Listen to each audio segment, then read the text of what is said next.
So the big news that came out Sunday night was a tweet from Trump, and here he pretty much said that he'll be raising tariffs on $200 billion worth of Chinese goods from 10% to 25% this upcoming Friday.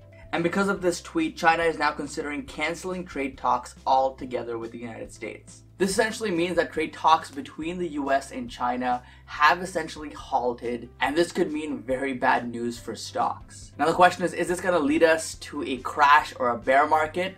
That's what I want to discuss in this video today. So 2018 was kind of filled with trade talks throughout the whole year. Some good news, some bad news. But in the end, it really led to pretty much every single Chinese stock falling significantly throughout the year. And this didn't just affect Chinese stocks, it also had an effect on US stocks, because with the tariffs and the idea that tariffs might actually raise in the future, it actually affected a lot of companies' earnings as well. However, since 2019 kind of rolled around, there's been mostly positive news regarding this, and we get almost weekly headlines stating that trade talks are going well, US and China are coming close to a trade deal, and everything looks to be good. But now with this tweet, it seems like there's a bombshell being dropped on us here, and we don't really know at what stage this deal is kind of being held up at, but we do know that there is something that both the US and China do disagree on, and they just can't come to terms to make this deal work yet. So as a result, the market is reacting to this because it is uncertainty, and the market, as you know, hates uncertainty. Last night, the Dow was down around 500 points, sometimes even exceeding that, and essentially it wiped out all the gains from the last week or so. The S&P 500 and the Nasdaq also took quite a hit as well. So does this mean we're going to see another October to December like sell-off here?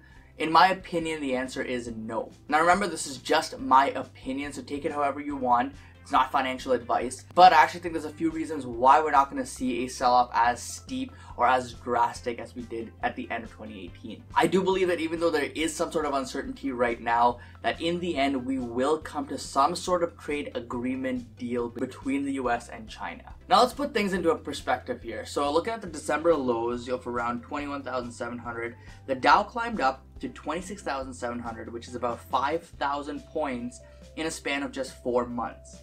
And that was also with very little resistance to the upside, and we were just moving up and up and up day after day, week after week. But if we look at April until now, we can see that the market has pretty much stalled out, and we've been in about a 500 to 600 point range since then, trading sideways. When I noticed this a couple weeks ago, it was clear that the market was looking for something to push us higher. Many of us thought it would be earnings, but earnings season for the large companies has now passed, and we're still not broken past cleanly from previous highs. And this really comes down to because investors still had a wild card on the China-US trade deal closing, and up until this tweet, it was priced in pretty much that this was more or less a done deal. But the market wanted 100% certainty before we moved higher towards 30,000, for example, on the Dow. Anyways, now that we have uncertainty again, we're back to prices from a month ago, and I think we may actually go lower before we go higher. So let me explain why. So those of you who follow the channel for a little while know that I like to use technical analysis for some of my investments, and the main reason I use it is to help me figure out a good entry or exit point. And when I was looking at the charts recently, there was a red flag that stood out to me, and this is how I think things are going to play out here. So looking at the chart again from the December lows, notice that there's two gaps, one around 26,000 and one lower around 24,700.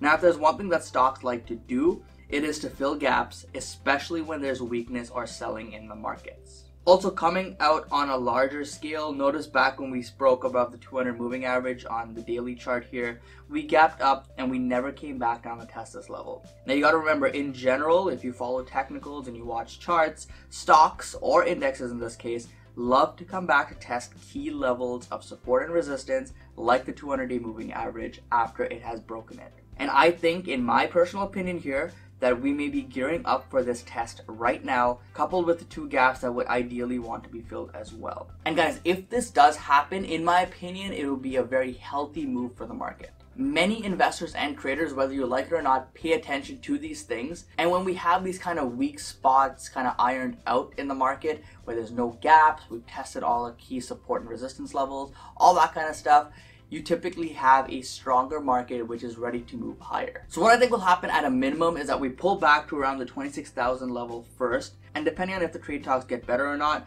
we may come down to around 25,200 to test the 200-day moving average as well. And then if that doesn't hold, I think we may actually drop lower, fill the gap around 24,700, and then reverse back. And if we have a deal by then, we continue higher. So that would kind of be my prediction of how the market will play out over the coming days and weeks. But again, anything is fair game here. If we see a deal reach tomorrow, chances are we'll probably bounce and rebound pretty hard and most likely make new all-time highs. But I think that's very unlikely to happen so soon. We're most likely going to have to wait till the end of this week to get some more news on this, and hopefully it will be good news. But hey, if this scenario that I'm thinking actually does play out, I'll be ready here and I'll be buying tons of stocks because I've been waiting for a fire sale on a lot of stocks that I either hold currently or I've been watching closely to buy. And times like this is exactly when you want to be holding a good amount of cash in your account because you can take advantage of dips like this, you can lower your cost basis, and over the long term you can increase your gains. I know many of you will be wondering if this is the beginning of a bear market or a recession,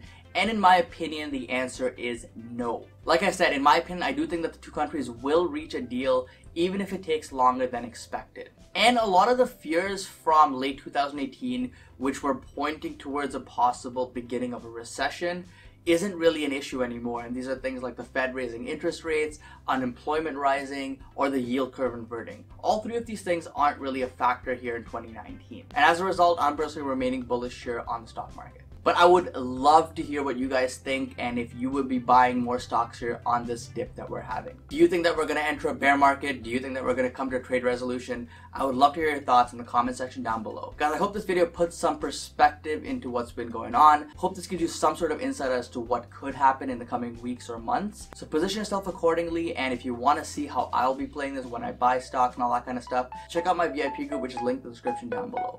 Thanks for watching, guys. Hope you enjoyed this video. Don't forget to invest positively, and I'll see you in the next one. Peace.